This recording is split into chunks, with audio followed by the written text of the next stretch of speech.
Welcome back to the Webby O'Neill channel. Today's video is sponsored by HelloFresh. For more information on HelloFresh, click the link in the description or the QR code up on screen. And I'll also tell you at the end of today's video about an amazing offer brought to you by HelloFresh. First of all, match preview, Manchester United versus Bayern Munich. I'm looking forward to this one. I'm up for it. I actually think we'll get the win, but I want to know your thoughts first. I'm hoping for the win. I think it's going to be very, very difficult for United to get through and qualify, especially when they're having to rely on other results. I cannot see... Well, I look at it this way. Going to be very hard to motivate players. Yes, we've got to win. We know that. But to get a draw, Copenhagen and Galatasaray, to rely on that, I can't see it happening. So the motivation is the problem in this game. Do you think it's going to be that hard, really? Bayern Munich at home, a must-win game. You think that's going to be hard to motivate these players? Well, the crowd will be telling the players. Yeah. The crowd will be telling the players. If a scoreline comes up, 1-0, 2-0 for one of them teams, the players will know it by the crowd's reaction, and then it'll all be over. Surely the Manchester United players have got to focus on their own job and not rely on the other results. Surely Erik ten Hag, before the game, has got to prepare the players psychologically for that to get their own job done. Yeah, he'll prepare them in the right way. Hopefully go out there and get the job done, get a win. But we've seen it many, many times. Suddenly the game's over. Why risk it? And then you've got to look at it as well. We've got the Liverpool game on Sunday. So Erik ten Hag will have the first 11 pick going out there with an eye on the Liverpool game. I'm sure he will. And then you've got to look at it. If we're not going to qualify and one of them two teams are definitely winning 2-3-0 at half time, then at the end of the day, then it's substitutions, and you've got to look at the Liverpool game. The motivation, that's the problem. I actually see it as a stumbling block. I do. I think it's a big stumbling block. And players, the mentality, what we've seen at the club lately, where they just fold in certain games.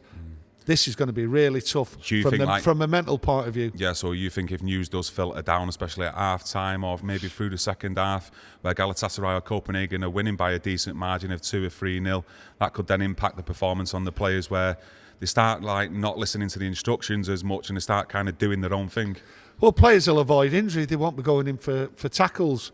I think the game will just fizzle out. I think if United get an early goal, 1-0, I think that's what it'll stay. I don't think Bayern Munich will want to go fully at it. They've no reason to. They've just been hammered 5-1 over the weekend, and I look at it and think they don't want to be hammered again. They'll accept a 1-0. They're already qualified. The group leaders, what's their problem? They've got no problem. They don't have to go for it. So it's down to United. Are they going to be motivated enough to get that early goal and then hold Bayern Munich at bay? Do you think it'll give Man United motivation if they see 2 or 3 changes on that team sheet from Bayern Munich, you know, from people who would normally start but are sat on the bench? Do you think that'll motivate him even more to go out and think, well, we can definitely get the win tonight? Or is it just purely focus, no matter who starts for Bayern Munich, get the job done? I think it's the focus, the first 20 minutes. Get the job done, go for it, put everything into that 20 minutes and get that goal. I think the longer it goes without a goal for Man United, to hold on to a lead and to keep Bayern Munich at bay, because you only have to look at the game over there. They toyed with us, and that's how good Bayern Munich are. I don't want to see that again tonight. Big problems, motivation, getting the early goal. It's going to be very, very difficult. But I'm confident that United will get a goal and take the lead. It's whether they can hold on to it and whether the incentive is really there for Bayern Munich. And like I say, it'll filter down from the crowd. Everyone will be there listening and waiting to see what's going on, to see if there is a chance. And it's a slight chance. And me personally, I don't see it happening. Yeah, I know what you're saying, and I can't really disagree with that. But from my opinion, I'm just looking at the inconsistencies of Manchester United this season, and that's what's led us into this position, having to rely on other teams and us having to get the win against the Bayern Munich side. But I think we can do it. I really do, and it's just a matter of, you know, what will go on in that other game. For me, I can't see a draw happening. Them two teams will want to go all out, especially in the last 10-20 minutes. If one of them's losing or they are on an equal footing in drawing, one of them will want to win the game, and they will go all out, go, especially in the last 10 minutes for me, and that's what I think will destroy us. But for you, is that Europa League an option? I don't want. It's not an option. It's there, but do I want it? No, not a chance. Do I want that? This squad isn't good enough. This squad needs less games, not more games. This squad needs to get together and try and battle in the Premier League. Doesn't need Thursday night games. So for me, finishing last is the option as far as I'm concerned, because this squad is not good enough to go anywhere and win anything at this moment in time.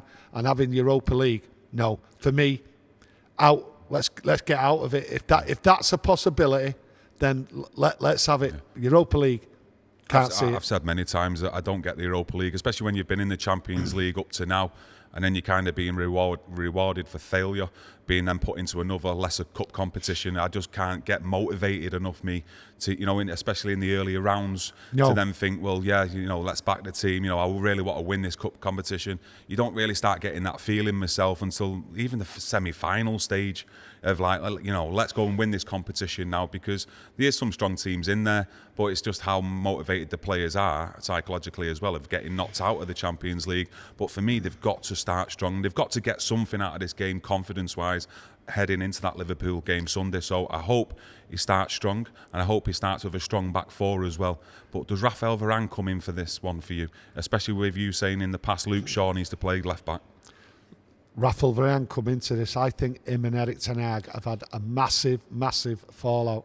For him not to be picked, I think it's a few weeks now since he's been in the starting 11. I think he's out the door. I think the possibility for Varane here is out in January. Where he'll go, I'm not sure. To be honest with you, is anyone going to pay his wages?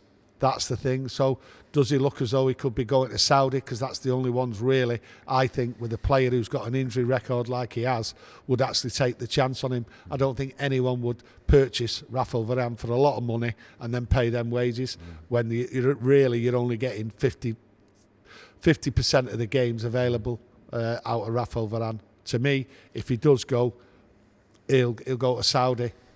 I think it was written across his face when you look at the Copenhagen away game when he got brought on for Johnny Evans. You looked at Raphael Varane on the sideline. There's sort of like interaction what Erik ten Hag wanted to have with him before he went on, and it was that sort of like stone cold face. He just like didn't look interested in what he had to say.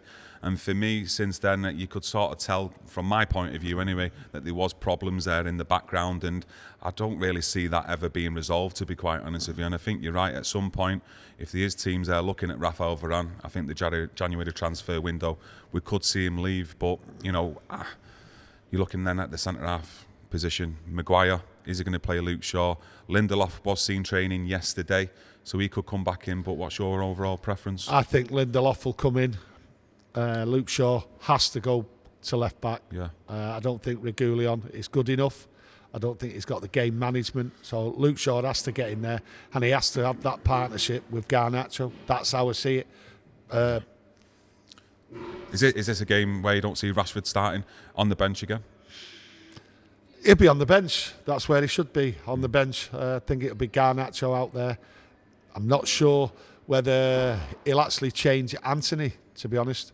He has to look at the Liverpool game. There has to be a couple of changes. Well, we did see Palestra in the away game to Bayern Munich start that game, and I thought he'd give a good performance considering it was his first start in the Champions League away.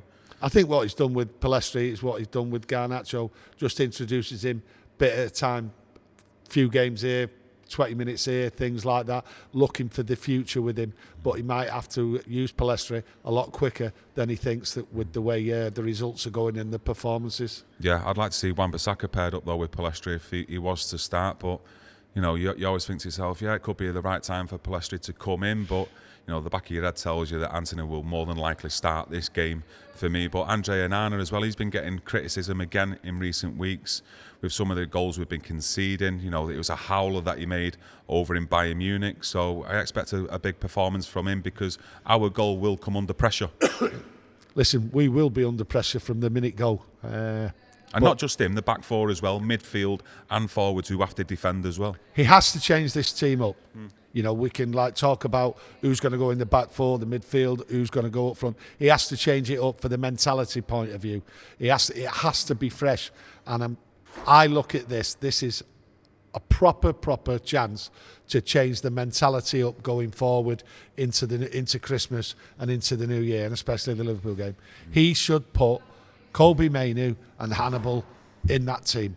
Big statement. He should put them there, and that will give everyone a lift, and it will also make a big statement. Yeah, the fans are lift as well. We'll always get behind the youngsters no matter what, and because you can just see they want to be on there, they want to play for the badge, they want to fight, and they want to win every ball. But you've got to look at it as well. Every one of them is brought in. Put them in with the eye for the Liverpool game as well. Yeah, dangle that carrot in front of him and to say, look, you perform here tonight, lads. You'll be in contention for Liverpool on the thing, and that should be a big motivation for him.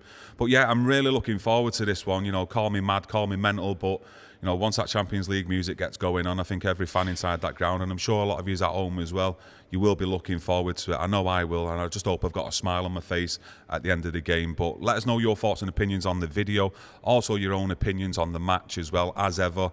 And just like to thank everyone for joining us, and if you've enjoyed it, smash that like button, Reds. Are you ready to upgrade your match day routine? Well, with HelloFresh, there's no more faffing about at the shops, ending up getting caught up offside because your partner wants to go back into the shops for one last look, which means you missing out on the game. Yeah, we've all been there. You don't have to be Ronaldo or Messi in the kitchen. I'll be honest with you, I don't know my knife and forks from my spoons, but HelloFresh's easy-to-use instructions makes every football fan a kitchen maestro and gives you the result your taste buds want. HelloFresh has got you covered with a wide selection of fresh, tasty foods delivered straight to your front door in a variety of portion sizes, so you can use your match day build-up to prep, cook up a storm in the kitchen, whilst you sit back, relax with your friends, family, crack open your favourite juice and cheer on your favourite team. With HelloFresh, you can bring that match day magic back into your very own home and even score off the pitch. Imagine this, instead of splashing out the cash on a fancy restaurant, bring your date night back home and whip up a HelloFresh masterpiece. Plus, you'll also save money in your back pocket, and you can put that towards your match day tickets to watch your team play live. So what are you waiting for? Help support the channel, eat a healthier lifestyle with HelloFresh. Click the link in the description or the QR code on screen and get the result your taste buds wanted.